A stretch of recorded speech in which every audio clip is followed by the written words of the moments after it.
What would you do if an entire army was marching straight toward you and you couldn't even get out of bed? That happened to a real woman. She had no sword, no soldiers. She could barely stand on her own. And still, that entire army turned and ran.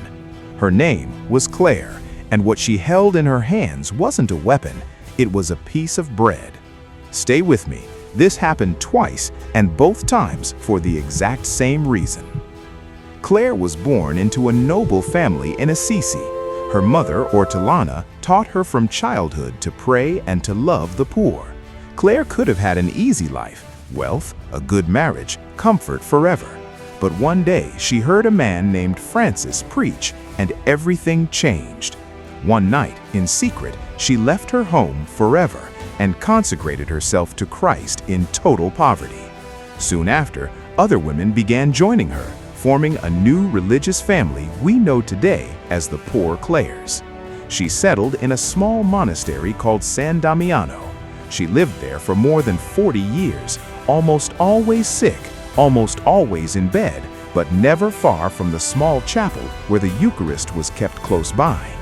But inside, Clare burned with love for one thing above all, the Eucharist.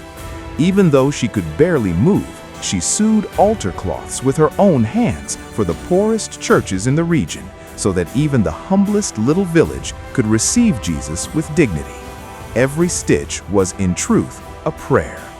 That devotion one day was going to save far more than a simple ceremony. In those days, Italy lived through dangerous times. A powerful emperor moved troops from place to place, and those troops included mercenary soldiers who fought for money, not conviction. They crossed the land, and some respected nothing, not even a monastery of women devoted entirely to prayer. San Damiano stood outside the city walls with no protection from anyone. An armed group could reach its door with frightening ease. Inside lived no soldiers, no guards, only women devoted to prayer, work, and caring for one another. One night, a group of soldiers arrived, determined to get in. They set a ladder against the wall. The terrified sisters ran to find Clare, the only one who, even sick, never lost her calm. But Clare was so ill she couldn't even stand on her own. What she did next, no one expected. Clare asked for the Blessed Sacrament to be brought to her, the small vessel where the consecrated Eucharist was kept. With the help of two sisters, she made her way to the door the soldiers were trying to break through. "Is it your will, O Lord, to deliver into the hands of these beasts the defenseless children whom I have nourished with your love? I beg you, good Lord, to protect these children, since I am not able to protect them now." Saint Clare of Assisi. She raised the sacrament high in front of the invaders.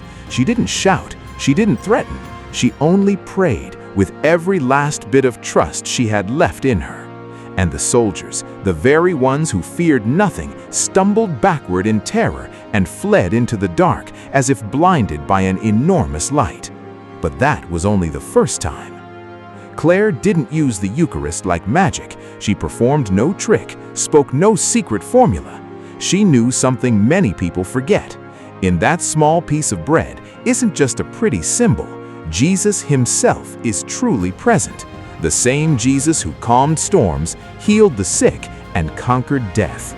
Clare didn't defend the monastery with her own strength. She knelt down and let Christ defend it.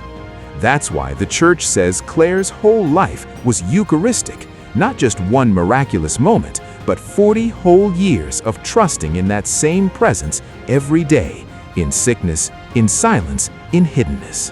One pope explained it this way: receiving Christ also means giving yourself with him, praying, giving thanks, serving, even suffering, all united to him. And a few years later, danger returned, but this time it threatened the whole city. An even larger army returned, led by a general determined to take all of Assisi. Clare knew her sisters lived enclosed, far from the world, but she also knew the city fed them, cared for them, sustained them every day. So she told her sisters, "We must help those who help us." They covered their heads with ashes, a sign of penance, and prayed without stopping, a full day and night, weeping for their city, without sleep, without rest. And the army, without anyone touching them, withdrew twice. The same faith, the same answer. A sudden storm scattered their camp that very night, and even their general, who had sworn to conquer the city, abandoned it. Clare never picked up a sword. She never left her monastery, but her prayer reached farther than any stone wall. And that same strength is still available today, for you too. You can feel like Clare too, small, weak, without the strength to fight your own battles, a hard test, a fear that won't go away, a fight with a friend you don't know how to fix.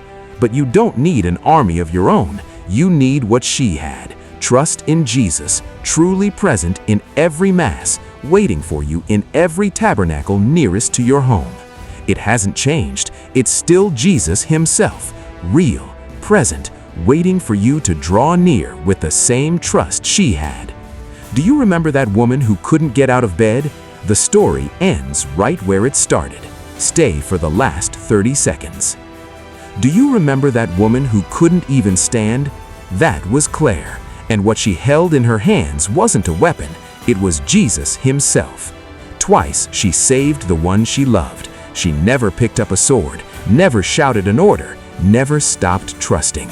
And that same strength she held in her hands is waiting for you today in the nearest tabernacle. If this story helped you trust just a little more, share it.